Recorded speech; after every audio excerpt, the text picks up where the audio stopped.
Seja bem-vindo ao Jornal Regional. O Complexo Escolar de Gaia, na Serra do Pilar, foi ontem inaugurado.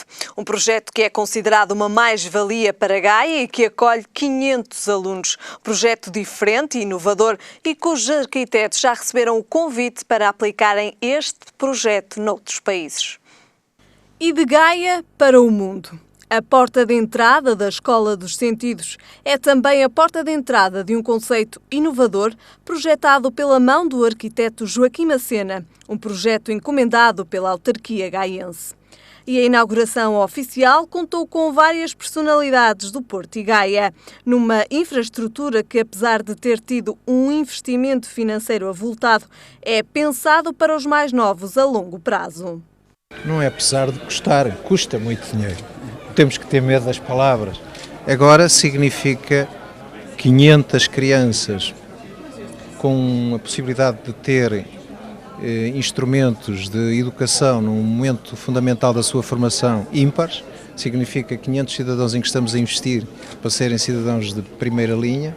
Significa termos o reitor da Universidade do Porto connosco e podermos dizer com orgulho que a Universidade do Porto também mostra ao país que, definindo objetivos de médio prazo, consegue a excelência, entrar num conjunto de áreas nas 100 melhores da Europa em poucos anos, ter o objetivo e a ambição de chegar nas 100 melhores do mundo. E o ponto de partida para esta Escola dos Sentidos foi uma nova abordagem ao conceito de aprendizagem e ensino e que vai permitir aos alunos experimentar os 5 sentidos num só dia de aulas. Um edifício com pelo menos 10.000 metros quadrados e que é uma mais-valia para a freguesia e também para o concelho. Esta é uma obra emblemática, eu creio que é um equipamento de grande valia para a freguesia, sobretudo porque ele representa e sobretudo pela oportunidade que vai proporcionar a muitos jovens que por aqui passarão, uma oportunidade de poderem, digamos, ter condições excelentes para a sua formação, gozando de um conjunto de prerrogativas que até então não eram possíveis na freguesia, mas que neste momento passam a ter. E no decorrer do processo de construção da escola, a consultora de educação norte-americana Emily Vance convidou os arquitetos a replicarem o projeto pelo mundo. Uma escola que irá receber 500 alunos, mas que pretende envolver também toda a comunidade no projeto. Num convite à participação de todos na educação e no futuro das gerações vindouras. Tivemos a felicidade de, acoplado a esta escola, ter sido construído também um pavilhão que, para além de servir de uma forma excelente os alunos, numa situação do primeiro ciclo que não é normal, é um equipamento também que permite estar aberto à comunidade e particularmente às associações esportivas do concelho, da freguesia e do concelho, e portanto significa uma mais-valia também para o mundo associativo e sobretudo para o desporto do concelho de Vila Nova de Gaia. Uma ideia pioneira, um projeto diferente, um só objetivo: a educação.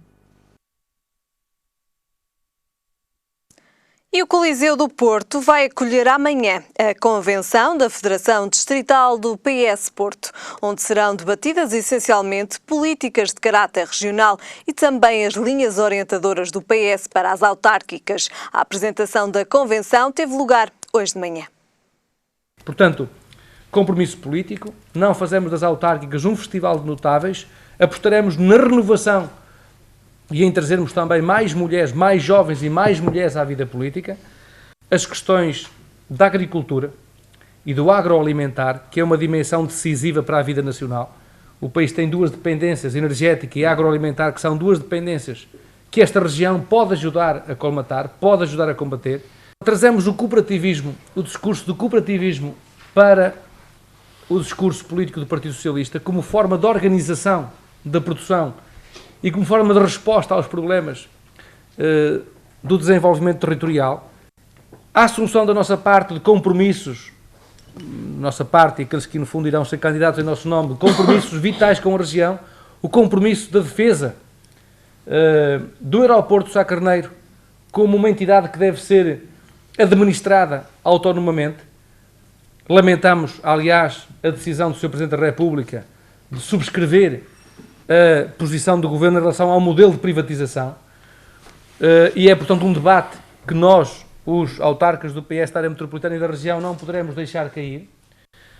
Em segundo lugar, o nosso combate intransigente à privatização da RTP, da RDP e também da desvalorização da agência Lusa, também são compromissos que nós assumimos neste memorando metropolitano, neste compromisso metropolitano, e naturalmente a defesa da autonomia das administrações do Porto de Leixões, na sua articulação com Aveiro, com Viana, com Viana do Castelo e também com a Figueira da Foz. A necessidade de garantirmos uma autonomia na administração destas estruturas constitui também compromissos daqueles que, no fundo, irão assumir as candidaturas do Partido Socialista. Mas também queríamos dar conta daquilo que é a nossa visão sobre a reforma administrativa, que vai ser também um tema que vai estar em discussão nesta Convenção Metropolitana. A oposição é o modelo que impõe sem critério a extinção, a agregação de freguesias, a necessidade de reforço das competências dos municípios em áreas como a educação, a formação, a qualificação profissional e o emprego, e também nas áreas da saúde. E então algumas das linhas orientadoras que vão amanhã estar em debate na Convenção da Federação Distrital do PS Porto no Coliseu do Porto. E o Balio Futsal Clube inaugurou recentemente a Academia de Mini Basket, a primeira criada pelo Sporting Clube de Portugal, a primeira em particular em Lessa do Balio. E para nos falar sobre este projeto e sobre esta iniciativa, tenho comigo Joaquim Pereira, muito boa tarde, obrigado pela sua presença. Como é que surgiu a ideia e a iniciativa de se criar em Lessa do Balio uma mini academia de basquete? A iniciativa saiu de uma brincadeira e costuma-se fazer das brincadeiras. Efetivamente foi criada uma iniciativa para se criar a Academia de Mini Basquete, por intermédio de um treinador conceituado, que estava no Maia Basket. Então, sem termos o apoio do Sporting, nem se sabia que o Sporting ia arrancar também com basquete. Informamos o executivo da Junta, o Sr. José Leiros do Pelouro do Desporto, toda a gente nos apoiou nisso, achou uma brilhante ideia. E passado cerca de 2 semanas, mais ou menos, então foi ouro sobre azul, quando vimos que o Sporting estava interessado em criar uma academia aqui no distrito do Porto. E tivemos a feliz sorte de sermos nós, os escolhidos. Informámos também o executivo da Junta do que se estava a passar. Eles ficaram todos satisfeitos, efetivamente, quer dizer, era uma mais-valia termos um apoio, quer queiramos, quer não, seja ele do Sporting, do Benfica ou do Porto, é um clube grande, não é? E arrancamos. Isto foi em meados de junho. Com o projeto? Com o projeto.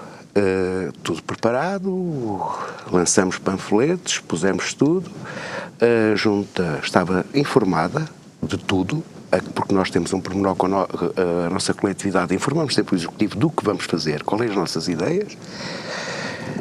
Claro que eles sabiam muito bem que nós iríamos precisar de horas para termos a academia, porque o nosso ringue é descoberto.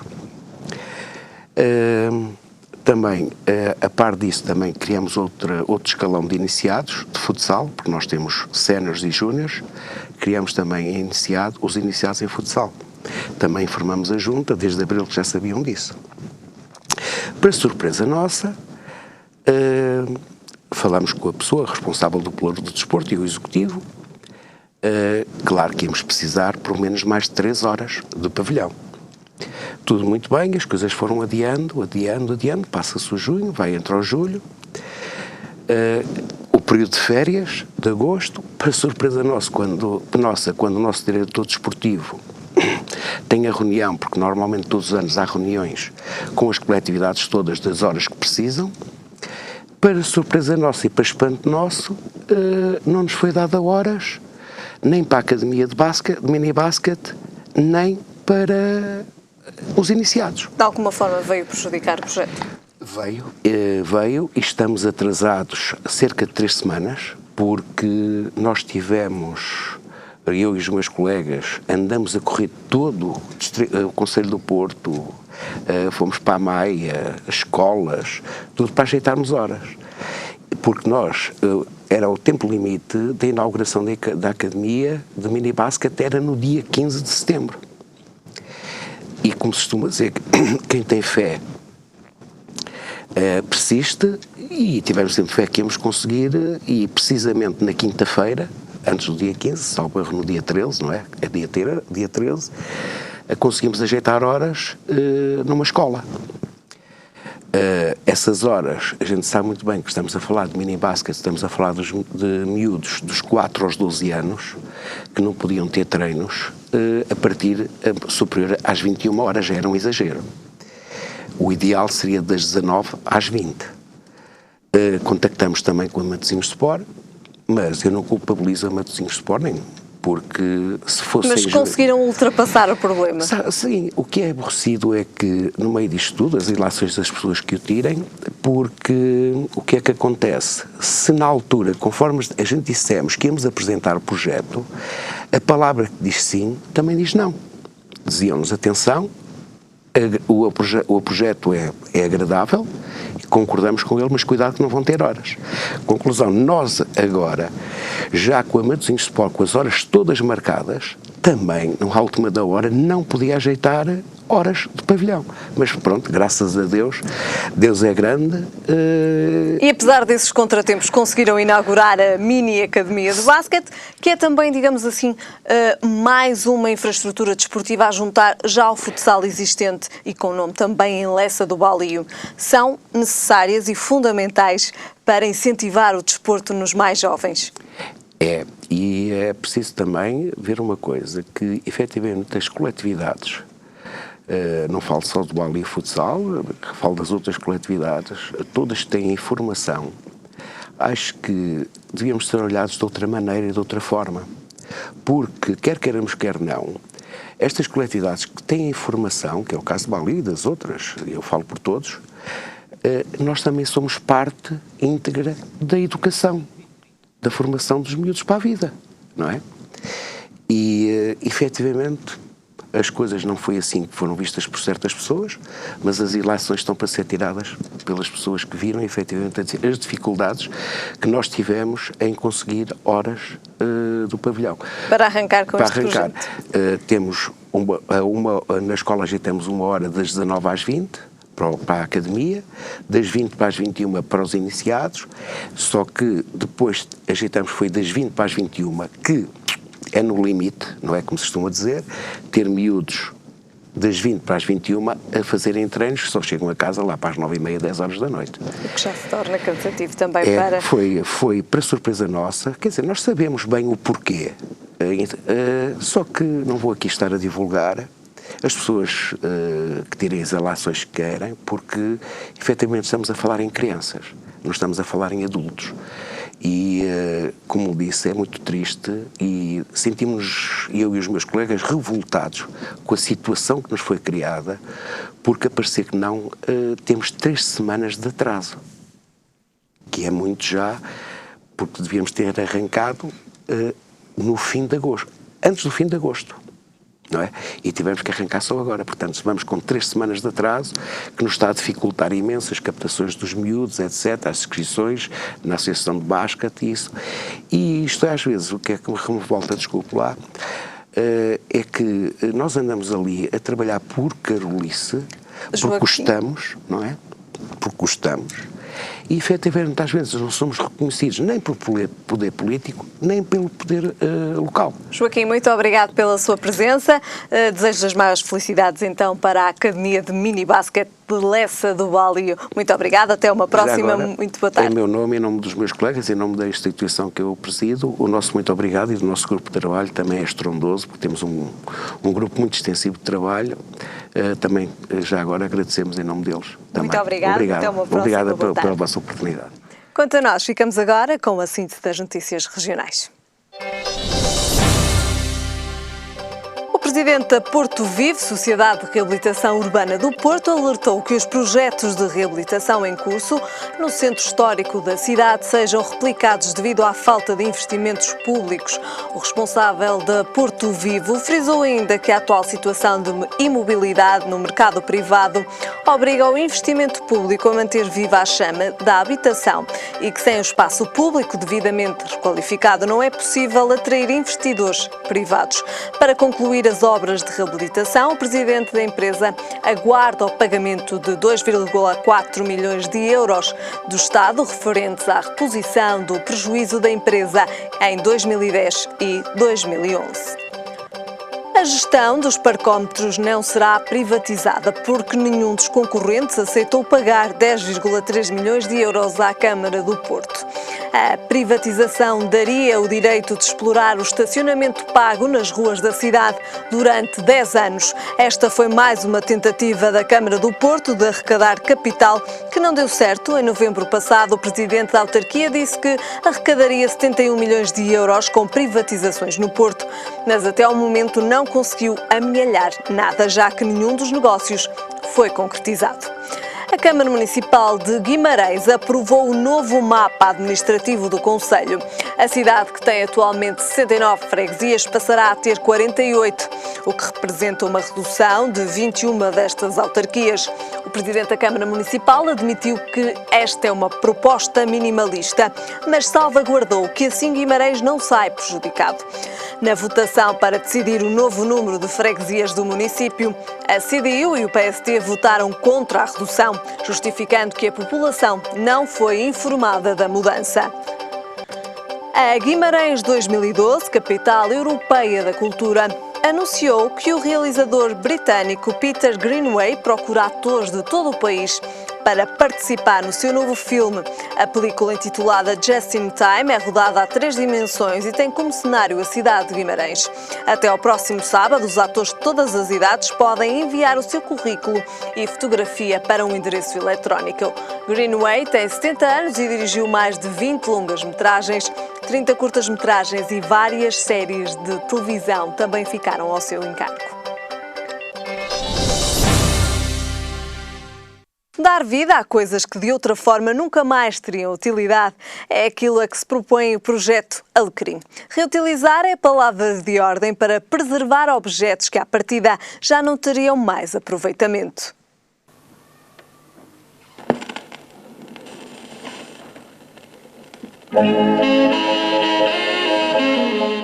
Que fim vai dar àquelas calças de ganga que já não lhe servem?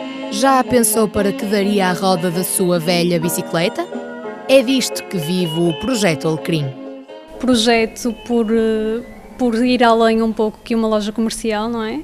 E daí ser um projeto que está em constante construção. E o Alecrim, porque queríamos alguma palavra que tivesse alguma coisa de verde.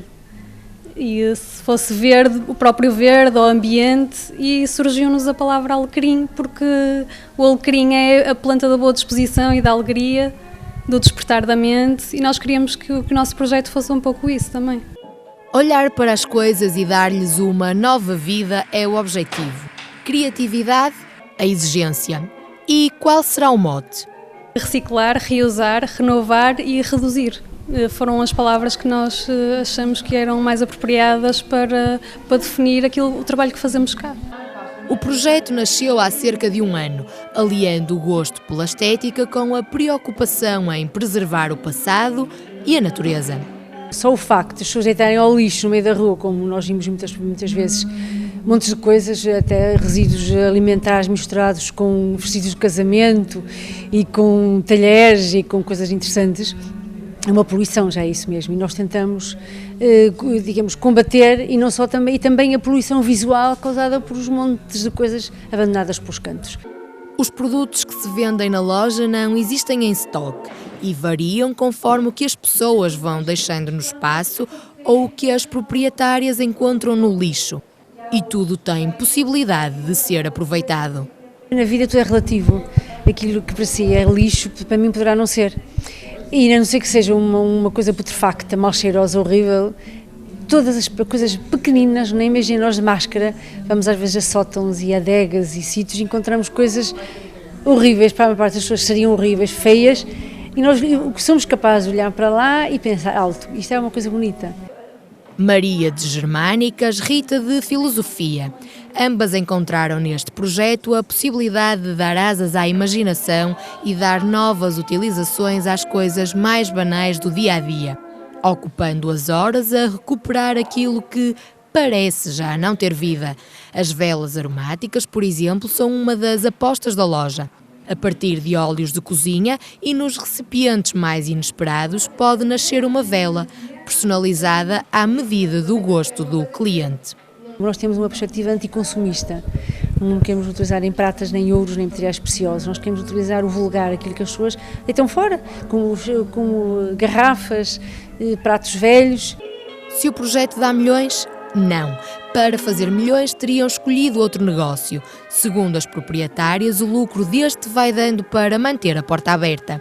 Há coisas que têm um valor inestimável que não se traduz em notas e moedas, e passar às pessoas a capacidade de olharem para as coisas e verem para lá do que os olhos mostram parece ser uma grande recompensa. E passamos agora para o nosso comentário, como já é habitual no Jornal Regional. Comigo tenho Ricardo Bexiga. Ricardo, obrigado pela sua presença. Boa tarde. Começamos precisamente pela reunião do Conselho de Estado que está a decorrer a esta hora. São muitas as expectativas daquilo que sairá deste Conselho de Estado. São muitas as expectativas. O Presidente da República assume neste momento um papel crucial no desenrolar da vida política portuguesa e, a meu ver, a própria marcação do Conselho de Estado tem já o sinal de um cartão amarelo ao Governo. Acha que é um sinal de cartão amarelo? Claramente, porque o Governo não conseguiu resolver um problema fundamental que foi o de dar voz às manifestações que assistimos no último fim de semana em Portugal, e o Presidente da República sentiu a necessidade de dar esse sinal de resposta às manifestações de rua que toda a população portuguesa teve a oportunidade de assistir. Não conseguiu fintar as manifestações e não consegue também hoje fintar essas manifestações. Durante o decorrer do Conselho de Estado está a proceder-se a uma vigília. Isto indica também que as pessoas estão decididas a manifestarem-se? Eu acho que isto é um sinal positivo, porque nós em Portugal sempre afirmamos que a sociedade civil é uma sociedade civil fraca, que o cidadão não intervém, que o cidadão está distante da política. Eu penso que isto é um sinal de que a sociedade civil portuguesa está de novo a acreditar que a sua intervenção direta é essencial para que os políticos deste país consigam resolver os seus problemas, gravíssimos problemas, que o Governo mostra-se até agora incapaz de resolver. Acha que este Conselho de Estado vai durar bastante tempo? Eu penso que sim. Aliás, há aqui um sinal curioso e também aí um sinal amarelo ao próprio Primeiro-Ministro, porque é um Conselho de Estado que pela primeira vez tem a participação do Ministro das Finanças para explicar aos membros do Conselho de Estado as medidas apresentadas pelo Primeiro-Ministro, e há quem fale até que poderia eventualmente sair deste Conselho de Estado um embrião de uma possível iniciativa de um governo presidencial. Iniciativa presidencial. Iniciativa presidencial, acha que poderá estar isso aqui, em cima da mesa? Pode estar em cima da mesa, embora nos últimos dias os líderes partidários tenham dito que só aceitariam, designadamente os líderes da oposição, só aceitariam participar num governo se fosse um governo saído de eleições. Mas eu penso que o país atravessa um momento tão difícil que eventualmente tudo é possível neste momento estar em cima da mesa em discussão no Conselho de Estado. Estaríamos na predisposição também de fazer novas eleições? Eu penso que essa é uma solução mais difícil. Acho que uma solução como aquela que foi construída em Itália seria eventualmente uma solução possível, mas como disse, essa solução não chega só a passar pelo Presidente da República, teria que naturalmente ter o apoio das forças políticas partidárias. Temos também a consciência de que a pressão popular influenciou de facto para este Conselho de Estado. Porque as pessoas olham para o Conselho de Estado, olham para estas reuniões das cúpulas políticas, designadamente do PSD e do CDS, e apenas veem algo que é um jogo político, tática política, que não resolve os seus problemas. As pessoas querem é que lhes digam onde está a luz ao fundo do túnel, para onde vamos, quais são os sacrifícios que temos que fazer, mas quais são também os benefícios que vamos ter depois de passarmos por estes tempos difíceis que estamos a passar, e até agora essa luz ao fundo do túnel não é perceptível para as pessoas. Antes de passarmos para o nosso segundo tema, Pedro Passos Coelho afirmou também hoje que, relativamente às manifestações que ocorreram no sábado, o Governo não foi cego nem surdo, nem ficará mudo perante as dificuldades do país. Aqui também a assumir que realmente estas manifestações tiveram um papel preponderante naquilo que assistimos hoje. Não foi preponderante, foi crucial, porque entre aquilo que o Sr. Primeiro-Ministro afirmou na entrevista que deu a um canal de televisão e aquilo que ele veio dizer no debate quinzenal de sexta-feira, de hoje, é totalmente diferente. E, portanto, há aqui a preparação, a meu ver, de um recuo estratégico, de um conjunto de medidas que o Governo apresentou e que neste momento não sente condições políticas para avançar com elas. Agora, o grande problema é este. Se forem necessárias mais medidas políticas mais gravosas, este Governo já não vai ter, a meu ver, a legitimidade política para o fazer, porque as pessoas não vão aceitar essas medidas. Muito bem, ficamos então na expectativa do que é que este Conselho de Estado irá trazer de novo ao país. E amanhã terá lugar no Coliseu do Porto a convenção do PSD do Porto, do PS do Porto. Já também vimos aqui no início deste jornal. Que linhas serão estas que estarão amanhã na convenção da Federação Distrital do PS Porto? Bom, em primeiro lugar, acho uma iniciativa muito interessante, porque não me recordo de um partido político iniciar uma discussão aberta para um projeto político que não diz só respeito a cada um dos concelhos da área metropolitana do Porto, mas quer discutir um projeto metropolitano. E, de facto, a área metropolitana do Porto, o Grande Porto, precisa de um grande projeto metropolitano que reafirme a força do Porto e do Norte no contexto nacional, sobretudo no momento em que atravessamos tantas dificuldades. É uma inovação, realço esta iniciativa. E, por outro lado, também qualifica o debate político, porque vamos não discutir o candidato, mas vamos discutir o projeto. E eu penso que, do ponto de vista de metodologia, é uma boa metodologia. Por outro lado, vai ser um debate participado, isto é, a Convenção vai permitir que todos os cidadãos interessados nos seus destinos, naquilo que é mais próximo dos problemas das populações, tenha a sua participação, tenha o seu contributo. Acho que, de facto, é uma excelente iniciativa. Esperemos que seja o embrião daquele projeto, daquele grande projeto que finalmente o Porto precisa e as pessoas, de facto, sentem que é essencial para o futuro desta região e desta grande área metropolitana. Ouvimos também o Presidente da Federação do Porto dizer que era essencial, digamos, fazer a privatização do aeroporto Francisco Sá Carneiro à parte e a garantia de que iriam defender essa infraestrutura. Eu penso que a declaração foi muito clara e tem a ver com outras declarações, não só de dirigentes do Partido Socialista, mas de dirigentes de outros partidos do norte do país, que querem manter no norte centros económicos fortes, centros de competências fortes, porque sem esses centros de competência e sem esses centros económicos fortes, o norte vai ficar fragilizado e vai, sobretudo, ficar dependente, mais uma vez, de uma Lisboa que tudo decide, que tudo controla e que, porque está afastada dos problemas e porque está afastada da realidade da região, não resolve com a mesma eficácia os problemas que nós temos pela frente. Muito bem, a convenção então a realizar-se amanhã no Coliseu do Porto, certamente também estará presente. Estarei presente, sim. Passamos agora então ao nosso último tema e vamos falar de Valentim Loureiro. Também já falamos durante esta semana que a Procuradoria-Geral da República garantiu que o acórdão que decretou a perda de mandato é para cumprir e em breve. Bom, eu de facto vejo com muita tristeza que dirigentes políticos de reconhecida notoriedade pública assumam estas posições de não cumprimento voluntário das decisões da Justiça. Para mim é claro que a decisão que resultou dos diversos recursos que o Major Valentim Loureiro interpôs é a sua perda de mandato. Ele tem, como responsável público e político, o dever de cumprir a lei, de cumprir as decisões do Tribunal e deve-se afastar do lugar que ocupa.